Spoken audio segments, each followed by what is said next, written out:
नमस्कार दोस्तों, क्या आपने कभी देखा है कि संविधान लागू होने से पहले भारत कैसा दिखता था, जहां कहीं छुआछूत और कहीं जनता दो वक्त की रोटी के लिए तरसती थी। आज हम एआई की मदद से देखेंगे उस भारत को जिसे हम सबसे छुपाया गया। चलिए शुरू से शुरू करते हैं। क्या आपने कभी सोचा है कि 26 जनवरी 1950 से पहले भारत नाम का कोई एक देश था ही नहीं। जिस भारत को आज आप नक्शे पर देखते हैं वो संविधान लागू होने से पहले 565 अलग अलग टुकड़ों में बंटा हुआ था। एक ऐसा दौर जहां एक तरफ राजा महाराजा अपने कुत्तों की शादी पर करोड़ों उड़ा रहे थे और दूसरी तरफ बंगाल की सड़कों पर इंसान भूख से तड़प रहे थे। आज हम एआई की मदद से इतिहास के उस पन्ने को जिंदा करेंगे जिसे किताबों में अक्सर धुंधला कर दिया गया। संविधान से पहले का भारत कैसा दिखता था? क्या वाकई हम सोने की चिड़िया थे या एक बिखरा हुआ खंडहर? तैयार हो जाइए, क्योंकि अगले कुछ मिनट में आप उस भारत को देखेंगे जिसे शायद आपने कभी कल्पना में भी नहीं सोचा होगा। 1947 से पहले भारत का 40% हिस्सा प्रिंसली स्टेट्स यानी रियासतों के पास था। यहाँ अंग्रेजों का कानून नहीं, राजा का शब्द ही कानून था और इन राजाओं की दुनिया किसी फैंटेसी मूवी से कम नहीं थी। जूनागढ़ के नवाब को लीजिए, जिन्हें अपनी प्रजा से ज्यादा अपने कुत्तों से प्यार था। उन्होंने अपने पसंदीदा कुत्ते की शादी पर आज के हिसाब से करोड़ों रुपए खर्च कर दिए थे, जबकि उनकी रियासत के लोग गरीबी में जी रहे थे। वहीं अलवर के राजा जय सिंह ने तो अपमान का बदला लेने के लिए रोल्स रॉयस कारों को कचरा उठाने के काम पर लगा दिया था। ये वो दौर था जब पटियाला के राजा के पास दुनिया का सबसे महंगा हीरों का हार था, लेकिन उसी दौर में एक दलित को स्कूल में घुसने पर कोड़े मारे जाते थे। ये वो भारत था जहां अमीर और गरीब के बीच की खाई इतनी गहरी थी कि उसे भरने में सदियां लगने वाली थीं। लेकिन असली डरावनी तस्वीर तो अब सामने आएगी। संविधान सिर्फ एक किताब नहीं थी, वो एक सामाजिक क्रांति थी। क्यों? क्योंकि 1950 से पहले का समाज एक पिंजरे जैसा था। समाज का एक बड़ा हिस्सा अछूत माना जाता था। त्रावणकोर जैसी जगहों पर तो निचली जाति की महिलाओं को शरीर का ऊपरी हिस्सा ढकने तक के लिए टैक्स देना पड़ता था, जिसे ब्रेस्ट टैक्स कहा जाता था। सोचिए, जिस देश में नारी को देवी कहा जाता है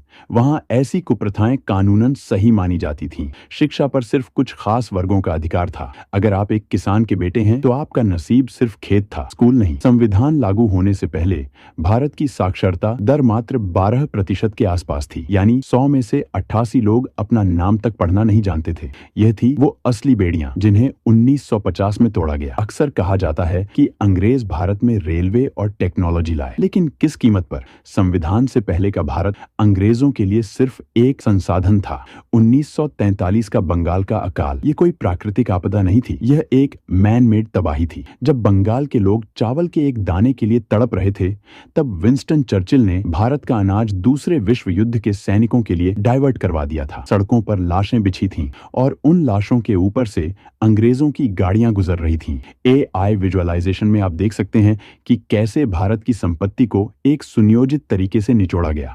1947 तक आते आते जो भारत कभी दुनिया की जीडीपी का 25% था, वो घटकर 3% रह गया था। हम आजाद तो हो रहे थे, लेकिन एक खोखली अर्थव्यवस्था के साथ। 15 अगस्त 1947 को हमें आजादी मिली, लेकिन जश्न के साथ मातम भी था। भारत का शरीर दो हिस्सों में चीर दिया गया था। संविधान लागू होने से ठीक पहले का समय भारत के इतिहास का सबसे खूनी दौर था। रातों रात लकीरें खींची गईं। जो लोग कल तक पड़ोसी थे वो आज दुश्मन बन गए थे। ट्रेनों से भरकर रिफ्यूजी आ रही थी। दिल्ली, जो आज हमारी राजधानी है, 1947 में रिफ्यूजी कैंप्स का शहर बन चुकी थी। पुलिस सिस्टम फेल हो चुका था। कोई कानून नहीं था, कोई संविधान नहीं था जो किसी की रक्षा कर सके। ये जंगल राज था। ऐसे बिखरे हुए, डरे हुए और टूटे हुए भारत को एक धागे में पिरोना नामुमकिन लग रहा था। दुनिया के बड़े बड़े एक्सपर्ट्स कह रहे थे कि भारत 5 साल भी नहीं टिक पाएगा, ये देश बिखर जाएगा। लेकिन उन्होंने हमारी इच्छा शक्ति को कम आंका था। भारत के संविधान का निर्माण देश की आजादी से पहले शुरू हो चुका था। 6 दिसंबर 1946 को संविधान सभा का गठन किया गया,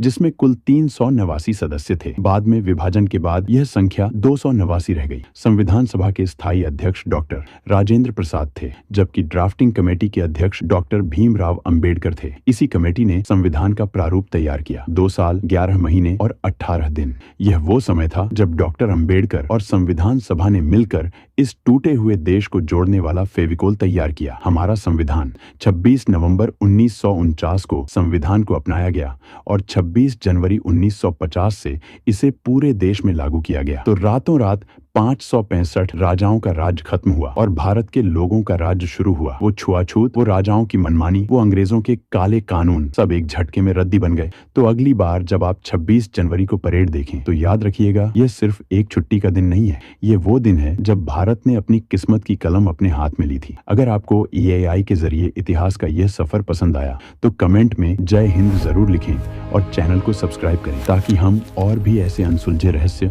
आपके लिए ला सकें।